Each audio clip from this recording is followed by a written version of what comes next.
Salam sejahtera. Jadi pada hari ini SMK Terbedut telah berjaya menjalankan program Jom Baca Bersama, di mana program ini bertujuan mendorong rakyat Malaysia, terutamanya pelajar dan warga SMK Terbedut untuk menunjukkan komitmen terhadap pembelajaran sepanjang hayat melalui bacaan buku. Jadi mari kita saksikan beberapa gambar yang telah dirangkumkan bersama.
Baik, selamat pagi, salam sejahtera kepada semua warga pelajar SMK Terbedut.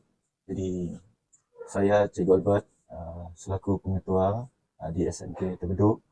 Sekali lagi saya merangkapkan terima kasihlah pada kita katakan PSS TV Mutiara SMK Terbedut kerana menjemput saya sedikit sebanyak kita berkongsi sedikit idea-idea dan pendapat tentang bagaimana cara kita memupuk membaca di kalangan khususnya anak-anak murid di SMK Terbedut. Okay? Kalau dilihat kepada amalan membaca ini, khususnya anak-anak murid di SMK Terbedut ini, jadi minat ini perlu dipupuk. Kalau kita katakan ia perlu dipupuk di peringkat rendah lagi. Okay?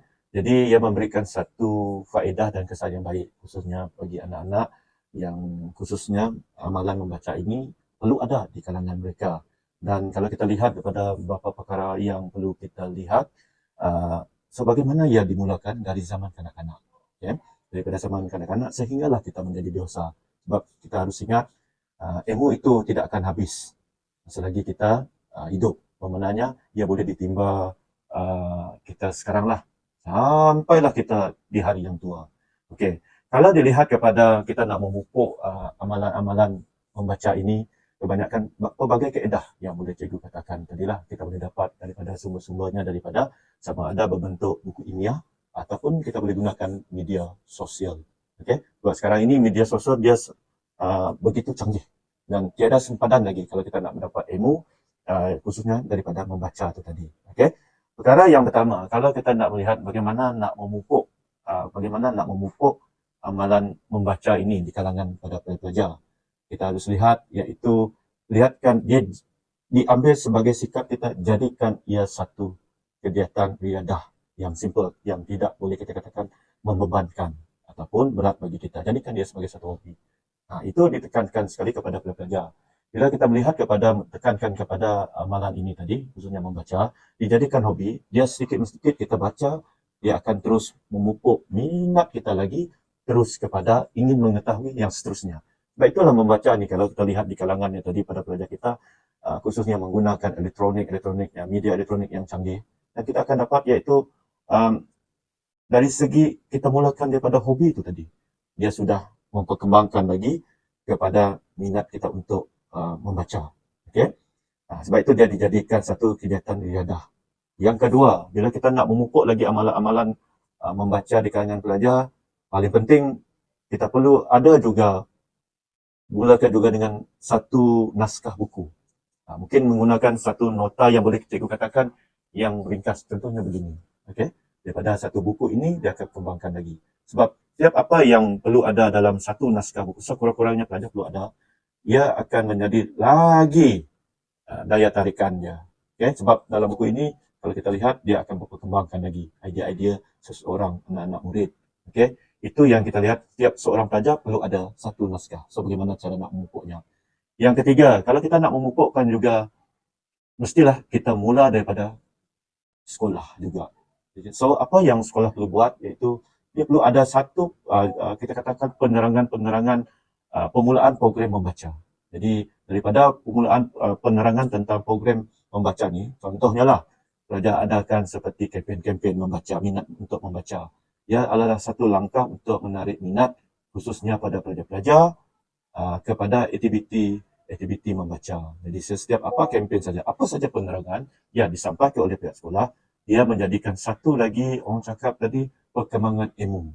So ada maklumat-maklumat terkini disampaikan, jadi memudahkan pada pelajar-pelajar untuk mengetahui sesuatu program tersebut. Contohnya, amalan membaca di kalangan pelajar. Okay? So, ini sedikit yang boleh cikgu kongsikan kepada semua warga SMK Terbeduk. Jadi cikgu harap apa saja maklumat-maklumat yang ada yang hendak kita sampaikan, perlulah ia maklumat yang kita katakan tadi yang berguna dan berilmiah lah kepada anak-anak khususnya di SMK Terbeduk. Sebab itu saya katakan anak SMK Terbeduk anak yang hebat. Jadi itu saja perkongsian daripada cikgu. Diharap boleh membantu dan perkembangkan lagi idea-idea dan bakat-bakat anak-anak murid khususnya melalui amalan membaca. Sekian, terima kasih. Itu sahaja untuk hari ini dan saya berharap agar program ini bukan sahaja dijalankan pada hari ini saja tetapi ia dijadikan sebagai satu hobi oleh warga SMK Terbeduk untuk terus membaca. Salam hormat dari saya, Samantha Rain, GPM untuk Mutiara TV PSS SMK Terbeduk. Bye.